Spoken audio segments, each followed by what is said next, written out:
So before I get into balancing, I just want to review counting atoms because if you can't or don't count the atoms correctly in your chemical equations, you will have a very hard time trying to balance your chemical equations.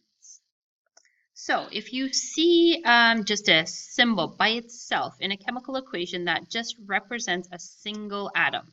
So for example, if we saw Ca all by itself, that would represent one atom of calcium. Now, if we have a compound, sometimes our compounds are made up of multiple atoms and they have subscripts in them. So if we look at beryllium phosphide, for example, beryllium phosphide is Be3P2. So that's a formula for beryllium phosphide. And remember, we got these subscripts because beryllium phosphide is an ionic compound. And to make this compound neutral, it required 3 beryllium ions and 2 phosphide ions to bond together to make it neutral. So that's where our subscripts actually come from bonding rules or how the compound is put together. Now, what do we do if we want to say we have more than just one molecule of beryllium phosphide?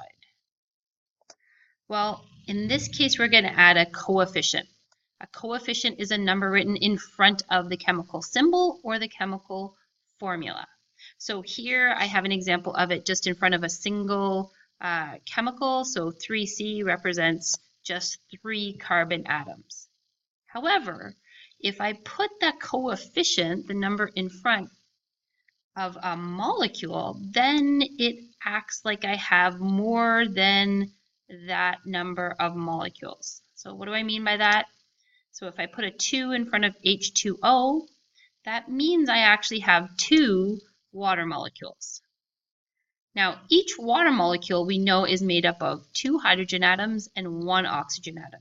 So if I'm counting the total number of atoms into H2O, I would have 4 hydrogen atoms and 2 oxygen atoms. So just remember that a coefficient in front of a molecule or a compound acts as a multiplier for anything that's left in the formula. Okay, so let's review counting atoms with just a couple of quick examples. We're going to start with sodium carbonate. So for sodium carbonate, we'll just start by writing out our actual atoms that are in this compound.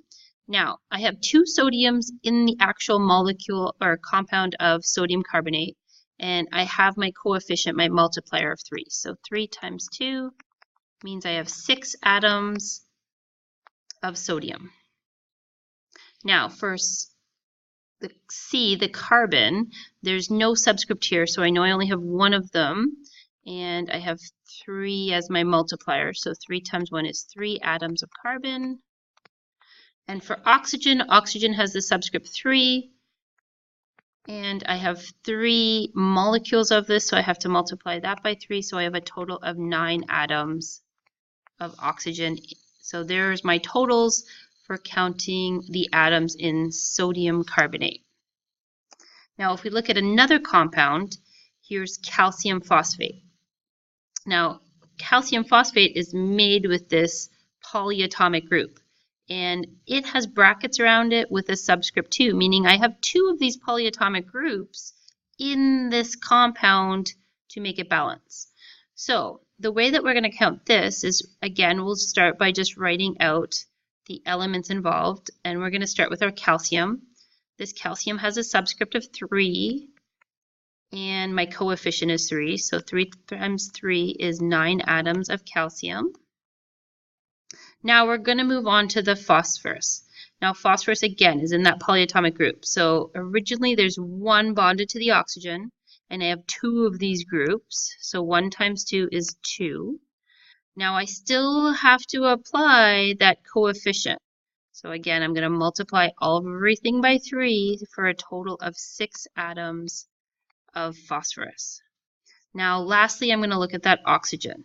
So in that phosphate group, I had 4 oxygen, and I have 2 of those groups. So 4 times 2 is 8. And again, I have 3 total of that molecule, so I have to apply that. So 8 times 3 is 24 atoms of oxygen. So there's 2 examples for reviewing how to count atoms.